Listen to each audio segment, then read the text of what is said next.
Morning. Yeah. How you doing? Doing great in the office for the first time in a while. It feels good.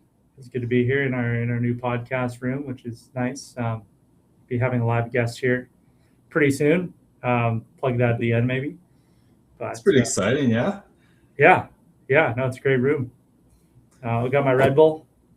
Had I to had wake up pretty nothing. I early. actually forgot we're doing this morning, so I didn't make coffee, and I'll do that after this. Okay. So Yeah, I think topic of the week, topic of interest for us, I think, was around Winter Storm Fern and just some of the energy market fallout there. yeah, no, absolutely. I mean, thankfully seemed pretty uneventful, other than a few things. Nothing, no catastrophic failure, which is great. But Yeah. there's some, I think, really interesting takeaways from how sort of the grid performed and how different generation assets ramped up versus say the norm. But you had some really good takeaways from it, so I'd love to hear. Yeah, well, I guess first off, like I think it's pretty remarkable, and glad nobody, at least from the people we know, did pretty well through all that. We were having an event outside of Austin this week, and it was pretty challenging for people to travel there. Someone was sending some photos of the road between Houston and Austin, and it was doing its best impression of northern Alberta, right? You've got like it's winter, you got snow on either side of the highway. You can kind of see the road markers and lines, but it's below like a good sheet of ice and snow that impacted, and there's big trucks out there trying to like pull people out of the ditch. It was pretty wild. Like it's stuff that I'm pretty familiar with, but I'm sure if you're coming out of southern Texas, that was not the Sunday or Saturday or Monday morning you're looking for. Yeah, definitely. I mean, well, the grid might have performed all right. Definitely saw some of those videos of cars sliding around on the roads with the ice. Yeah. Wild. It did look very Alberta, to be honest, which is strange to see. I saw, some videos of some colleagues sliding down their street on sleds on the ice, which is the best I saw was some guy was playing hockey with his son out on like the front street. Really. He was doing this when he was a kid. You got to do it once, and he never thought he'd be able to do it with his son. And 20 or 30 years later, so I have no idea what storm that would have been that you would have been able to do that 20 or 30 years ago. But yeah, anyway, well, I'm glad some fun came out of it at least.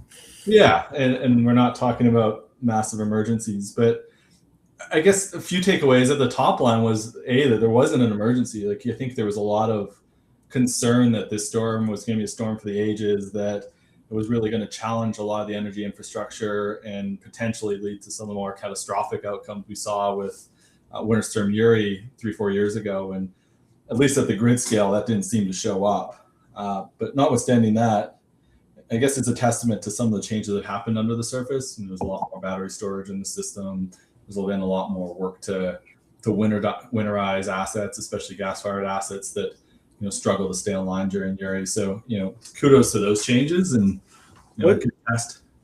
Was there a lot of battery storage deployed? I actually haven't seen. I mean, just going back versus 3 or 4 years ago, I only have like the ERCOT numbers in my head. Yeah. I think it was 3.5-4 gigawatts of batteries in the market 3-4 years ago. Now we're like 18. So just another source of resiliency, especially through the short-term cycles. Early Sunday morning when it was cold, the wind doesn't tend to blow. The sun's maybe out. You have sort of peak demand or rising demand. Things like that, I think, helps add some resiliency in addition to some of the other elements. Yeah. But anyway, we did see some stress, right? Like I think Data Center Alley, so up in the Dominion zone in PJM, was reportedly over $1,800 an hour. There's another area, I think the West Hub area in PJM reached 3,000. So it's like markers of stress on the power market still, right? And some sort of scarcity pricing. Yeah. I mean, there's an interesting chart that I saw in terms of dispatch, in terms of heating oil or oil in PJM, which spiked to, I think, like 38% or something like that. PJM, I think you saw it rise from almost zero at Rose, but like it was more the Northeast, like NISO. Sorry, NISO, yeah, rather. Yeah. And they were like 30-40%. I think New England, it went from nearly zero to, almost a third of generation. I didn't realize they had that much capacity in the form of oil based. Yeah, it was like oil and dual fuel, so we're kind of looping Yeah. things together there, but largely liquid fueled stuff. But yeah, dormant kind of shows up from time to time, but I think in these periods of peak stress, it's illustrative of the importance of it. I had some notes out yesterday just that like coal fire generation spiked pretty dramatically week over week, in response to this. So you're seeing sort of the old stalwarts of gas, oil, coal, really kind of stepping into the void. Totally. And it's maybe not that surprising that the coal and oil thing was rising. You see some of the cash prices for natural gas on Monday morning. It certainly reflects challenges with deliverability and just availability. I think what was it? Zone 6, Transco Zone 6 was almost $60, so that's the end of the pipe closest to New York. Oh, that's pretty heavy gas prices. Even Waha, I think, hit 17. wow. Which, given that it traded negative for most of last summer, shows the shift there. But anyway, it didn't show up in AECO. Here in Alberta, I think it only got to $3. We're still under $3. So, well, I don't think we saw nearly the same level of coal. We didn't see it, but it's just like you see these regional spikes and you get all optimistic. Albertans are always looking for some sort of optimism about natural gas prices. Yeah. So those were interesting. I guess the last thing that I thought was interesting just around load shedding, and there was a number of orders from the Department of Energy that would have allowed various ISOs to force behavior to help keep the system stable. One of which was in ERCOT. There was an order that would have allowed ERCOT to force data centers and other large loads to basically force them off the grid. That didn't come to pass, which is, I guess positive in some respects. But when we look deeper in the data, you could see that there was a pretty remarkable drop of load in parts of West Texas. Like almost a third of the load in that zone dropped, largely due to market signals. And so you kind of zoom out and it's like, yeah, the grid was stable. There's these sort of pricing events that reflected scarcity and stress, but the market largely allowed resources to reallocate and send the signals required to kind of balance things out, which I think is a testament to the system and pretty remarkable on its own.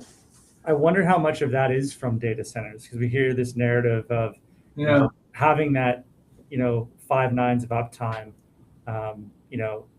available or dispatchable power at any price, and maybe it isn't any price, right? Maybe there is some limit. Yeah, it's like worthwhile to actually shut down for a little while. Yeah, I'm not clear on that because I haven't looked at the load profile. I'm not sure there's that many data centers out there, but I mean, maybe it's 2 of the 3 gigs. But also with Waha jumping like that, I'm wondering if there was also a lot of sort of gas shut in, and so oil field electrification loads came off the grid because of that.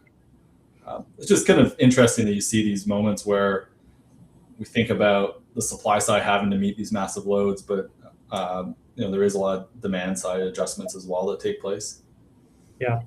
I mean, I think that's definitely one thing to forget about in terms of, just in general, the massive amount of demand coming online, just how much, I'd say, dispatchability there is with that. And, there is the ability to curtail at certain times or get smarter about how we use energy and when we use energy. So it's a good testament. Well, and there's the next leg of it. There's the ability to drop off the grid and self-sustain with backup power. Yeah. There's the second leg of, can you actually push that backup power directly into the grid and turn the load off completely? And I remember talking to someone at a large oil and gas producer that has a bunch of refining capacity in the Gulf Coast. And during Uri, they have lots of backup power, lots of on-site power, but their interconnection agreement did not allow them to push power back into the grid. So while they were in a moment where they could have pushed power into the grid, they, due to the interconnection agreements and setup, they weren't actually able to support the grid there. So I just wonder, like, this evolution and the pressure on data centers to protect ratepayers, if there's going to be some adjustments and thought around what those interconnection agreements look like, and planning for the ability to push that large scale backup power into the grid if and when needed in emergency situations. Yeah. But yeah, it all makes me think about geothermal, which is odd.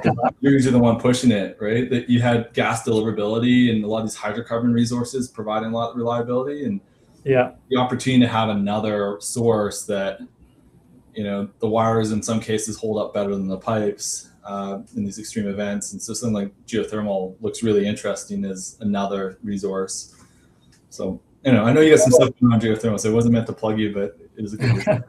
No, I mean, it is definitely a great other source, but, we're only at maybe 4 gigs of geothermal. So need to ramp that up significantly to contribute to that, base load or reliable form of energy. But, I think it will happen with these advanced systems. And I have Matthew Taves, who's the CTO of Ever, on a webinar in about 3 hours, 2.5 hours from now. And he's going to be talking with him about their project in Germany, which just went live, started delivering energy for the first time. And, I think it's a really interesting case of how to say supply load following, not just base load, but load following power to the grid.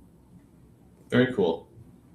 Well, I look forward to watching and listening to that one, because I think understanding where that technology is going, and you say it's 4 gigawatts is not that much. It was only a couple of years ago the data centers were only 20 gigawatts of the grid. They're probably closer to 40 or going to 40 this year. Like there's things can scale fast. We can scale very quickly in this environment. The demand for that type of power is obviously pretty strong right now. Yeah, for sure. I know you got to run, so always good chatting with you. Totally. Yeah. And I guess everybody watching, thanks for watching. If you want to learn more about geothermal, tune in shortly. I'll post a link in the chat. Awesome. But thanks for the commentary on the cold snap there, Ian. Cool. Talk soon.